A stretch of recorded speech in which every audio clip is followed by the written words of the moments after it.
World's famous. World's famous. You're now listening to. The other thing that I wanted to tell you is there's a big difference between us and the other brand that you mentioned, Skinny Girl, right? And that difference is that this is not an endorsement. You know, when I was given this opportunity, can you guys hear me now? Yes. When I was given this opportunity, I wasn't really sure where I fit in this world. I was like, well, you know, I'm not much of a drinker, so what am I going to do? And I definitely don't want to be another one of those guys that, you know, comes up with this drink that, you know, it's like a nasty tasting vodka that tastes like rocket fuel that you guys have a hard time selling. So what I chose to do was take a category that I thought like was underserved, which was the cream liqueur, because I felt like women were being underserved in the sense that there was nothing marketing toward the women. You know, they use a lot of women for the marketing of alcohol for men, but they never really market anything toward women. And think about it, the closest thing you come to it is what they're able to get at a bar or at a restaurant, you know, the mixed drinks, but what's made and intended and designed for women. So I thought, you know what? I know a lot about women.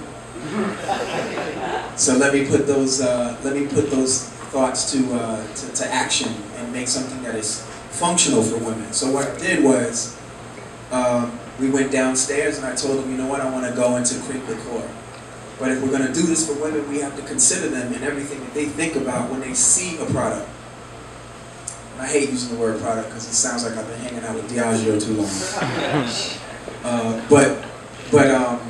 So the first thing we thought about was the taste.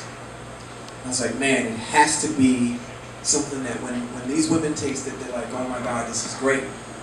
Because when a woman looks at something, they think about it. And unlike men, we're just like, oh yeah, I'll try it, no problem. But they think about it. And so, if she were to try it like most other cream liqueurs, if it's thick, then she's going to think, okay, here we go, this is going to be chalky. Maybe if I burp, there's going to be a bubble that comes out. So we worked on the consistency, and that was the first thing we did. We made sure the consistency was much thinner. Again, keeping them in mind. The next thing we looked at was the calories. You know, the average woman every day consumes at least a glass of wine. Well, that's somewhere in the neighborhood of, you know, red wine that is, somewhere in the neighborhood of a little bit north of 200 calories. White wine is right around 190. We are just north of 160. So that's the second consideration. The third consideration was most cream liqueurs have like a serious hardcore milk base. And for the ladies in the audience today, when you hear the word milk or see milk, what do you think about?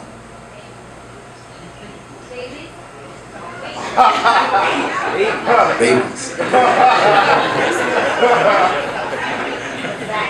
There you go. There you go. Fat. So what we did is we went downstairs to that lab. We went downstairs to that lab in Diageo, Norwalk, Connecticut. And we fought very hard and we beat the compounds down all the way down to the fact that we are 99.5% lactose free. So those were three serious considerations that I feel like allows us the license to say, yes, we did design this for you ladies, and you can feel comfortable in drinking this. Now, is the drink really like pro-female? Not really. It's just that I felt like if the women were happy with it first, well then, the men will definitely be in the stores. If that, you know, Victoria's Secret totally proves that. So I'm excited about this because now I'm able to give you guys the tools. So you're not just sent out there again with another vodka based cream liqueur and you have a hard time selling because every time you look at the television, it's always about like Jenny Craig and, you know, how to make a woman lose weight and make them feel guilty for indulgence. Indulgence is a good thing. It's not a bad thing. So if you think about it, anything that's had a sugar base during this recession has been resilient to it. It's survived. Hershey's is not complaining. Why? Because sugar releases endorphins. Makes them happy. That's not my claim with my drink. All I'm saying is that sugar-based products have remained resilient. So I thought, you know what, that's where I belong. I want to go where it really makes sense, where there's a hole in the market. So I'm happy with this product, and I'm happy with, you know, the collaboration with Diageo. You know, they helped me every step of the way in terms of encouragement, because they thought that, you know, this was an open space. So we're super excited, and I couldn't be more excited to talk to you guys about it, to give you guys the tools to let you know, and let the people that you know, your various accounts know that this is a very different product, and it's going to go. I'm very proud of the fact that we've been getting reports that it's been sold out in my hometown, which is 7 cities and not necessarily 1, but it's basically sold out. So it's really doing well, and if you look online, the women are really responding in a very warm and enthusiastic way about it. So I'm happy, and I just want to say thank you for your time. And the Louis Vuitton dime.